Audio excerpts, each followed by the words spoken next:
حضرت سیدنا حمزہ نے نیزہ لگنے کے بعد اپنے قاتل کو دیکھ لیا اور اس کی طرف تیزی سے بڑھنے لگے، لیکن ہمت نہ رہی۔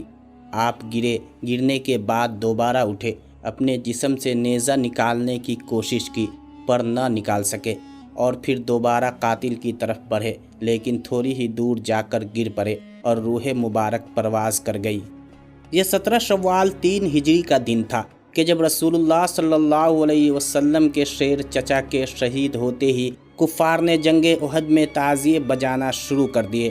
ہندہ بن عتبہ زوجہ ابو سفیان آپ کے جسد مبارک کے پاس آئی اور آپ کے جسم کی بے حرمتی کی، جسے مسئلہ کرنا کہا جاتا ہے۔ آپ کے ناک اور کان کاٹ ہندہ نے اپنے گلے میں ہار بنا کر ڈال لیا اور آپ کا پیٹ چاک کر کے جگر اور کلیجہ نکال لیا۔ جگر کو ہندہ نے چبانا شروع کیا اور خوشی سے جھومتے ہوئے یہ اشعار پڑھنے لگی: ہم نے تم سے یوم بدر کا بدلہ لے لیا، اور ایک جنگ کے بعد دوسری جنگ کے شعلے تو بھڑکتے ہی ہیں۔ مجھے اپنے باپ عتبہ کے قتل پر اور اپنے بھائی ولید اور چچا شیبہ اور بیٹے بکر کی جدائی پر صبر اور چین نہیں آتا تھا۔ آج میرا دل مطمئن ہو گیا، میں نے اپنی مانی ہوئی نظر پوری کر لی۔ اے وحشی، تو نے میرے سینے کا غم دور کر دیا اور میرے دکھوں کا مداوع کیا۔ وحشی کا احسان کا شکر ساری عمر کے لیے میرے اوپر واجب ہو گیا ہے، جو میں ہمیشہ ادا کرتی رہوں گی، یہاں تک کہ میری ہڈیاں قبر میں گل سڑ جائیں۔ ناظرین گرامی، بغض، کینہ اور حسد سے بھری یہ ایک بدترین مثال تھی جو آج سے پہلے کبھی عربوں کی جنگوں میں نہ دیکھی گئی تھی۔ جنگ ختم ہوئی تو حضرت صلی اللہ علیہ وسلم کو بتایا گیا کہ آپ کے چچا شہید ہو گئے۔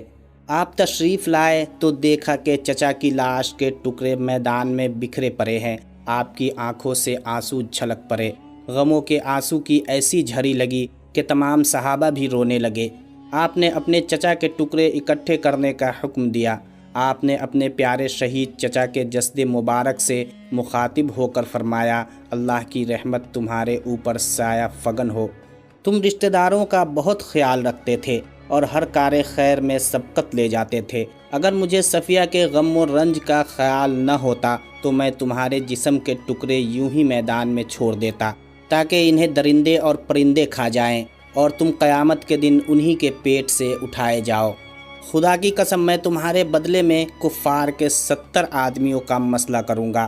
اندازہ کیجئے کہ کیسا بڑا غم ہوگا کہ جو رحمت للعالمین ہیں وہ قسم کھا رہے ہیں کہ کفار کے 70 آدمیوں کی لاشوں کا حال بالکل ایسا ہی کریں گے جیسا انہوں نے حضرت حمزہ کی لاش کا کیا۔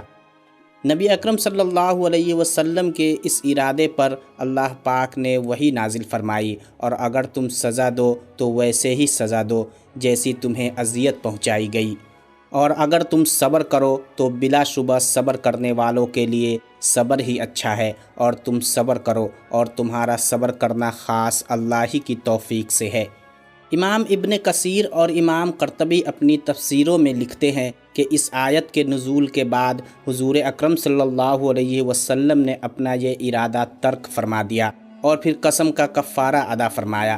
یہی نہیں بلکہ آپ صلی اللہ علیہ وسلم نے اپنے صحابہ کرام کو سختی سے اس بات سے منع کر دیا کہ لاش کے ٹکڑے کرنے ہرگز جائز نہیں، یہاں تک کہ کسی کتے کی لاش کے ٹکڑے کرنے بھی جائز نہیں۔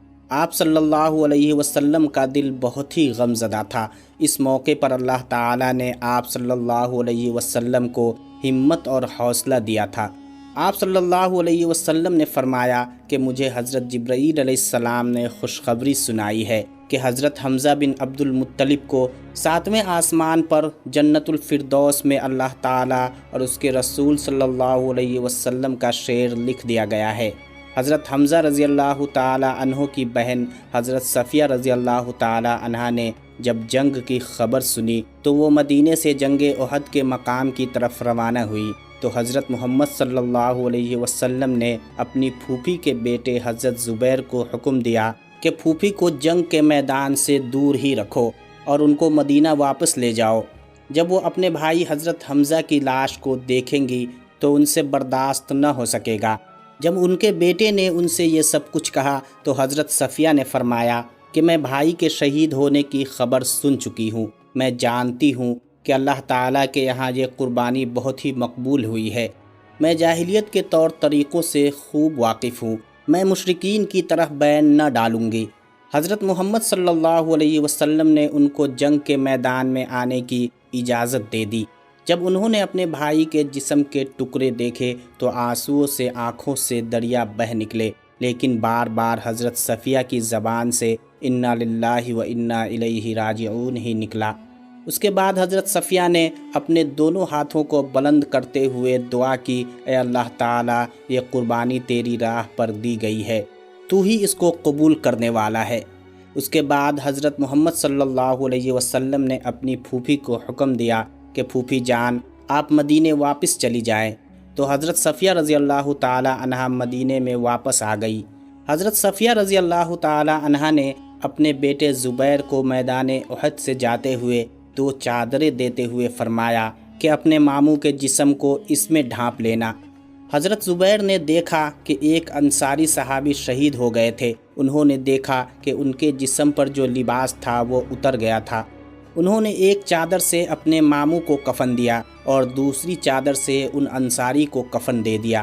اب جب جنازے پڑھائے گئے تو اس کے متعلق 2 طرح کی روایات ہیں۔ پہلی روایت تو یہ ہے کہ نبی اکرم صلی اللہ علیہ وسلم نے سب سے پہلے اپنے چچا کا جنازہ پڑھایا اور اس کے بعد ایک ایک کر کے تمام صحابہ کے جسد مبارک سامنے رکھ کر جنازے پڑھے گئے، لیکن حضرت حمزہ کا جسم مبارک سامنے سے حضور اکرم صلی اللہ علیہ وسلم نے نہ اٹھانے دیا، چونکہ حضرت حمزہ کو ملا کر کل 70 شہید ہوئے تھے، اس لیے حضرت حمزہ پر 70 بار نماز جنازہ پڑھی گئی۔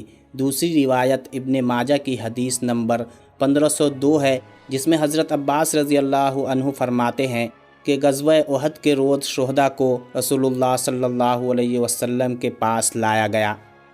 آپ صلی اللہ علیہ وسلم نے 10 شہداء پر جنازہ پڑھنا شروع کیا اور حضرت حمزہ جوں کے توں رکھے رہے اور باقی شہداء اٹھا لیے جاتے، لیکن حضرت حمزہ کو نہ اٹھایا جاتا۔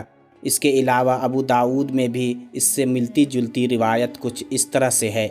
حضرت ابو مالک غفاری سے روایت ہے، فرماتے ہیں کہ غزوہ احد کے دن رسول اللہ صلی اللہ علیہ وسلم نے حکم فرمایا کہ حضرت حمزہ کی میت لائی جائے، چنانچہ ان کی میت لائی گئی اور ساتھ میں 9 شہید اور بھی لائے گئے۔ رسول اللہ صلی اللہ علیہ وسلم نے ان سب کی نماز جنازہ پڑھی۔ ان شہداء کی میتوں کو اٹھا لیا گیا، جبکہ حضرت حمزہ کی میت وہیں رکھی رہی۔ پھر 9 مزید شہداء کو لایا گیا اور سامنے رکھا گیا۔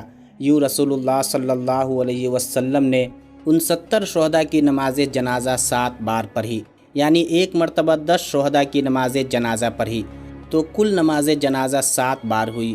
حضرت حمزہ کی میت پر ہر بار جنازہ پڑھی گئی۔ ناظرین گرامی، ایک اور روایت ہے کہ رسول اللہ صلی اللہ علیہ وسلم کے سامنے در حقیقت ایک ایک کر کے جنازے لائے جا رہے تھے اور آپ صلی اللہ علیہ وسلم ان پر نماز جنازہ پڑھتے جاتے تھے۔ اس حال میں حضرت حمزہ رضی اللہ عنہ کا جنازہ آپ صلی اللہ علیہ وسلم کے سامنے ہی رکھا تھا۔ یہ حضرت حمزہ شیر خدا کا اعزاز و اکرام ہی تھا کہ ان کے حصے میں ایک منفرد خصوصیت آئی۔ اس سے پہلے اور نہ بعد میں کبھی نبی کریم صلی اللہ علیہ وسلم نے ایک ہی جگہ کسی بھی شخص کا 2 بار بھی جنازہ نہ پڑھایا۔ ناظرین گرامی، صحابہ کو اجتماعی قبروں میں دفن کیا گیا۔ حضرت حمزہ کو ان کے بھانجے عبداللہ بن جہش کے ساتھ ایک قبر میں دفن کیا گیا۔ بعض روایات میں آتا ہے کہ حضرت مصعب بن عمیر بھی ان کے ساتھ ہی دفن کیے گئے تھے۔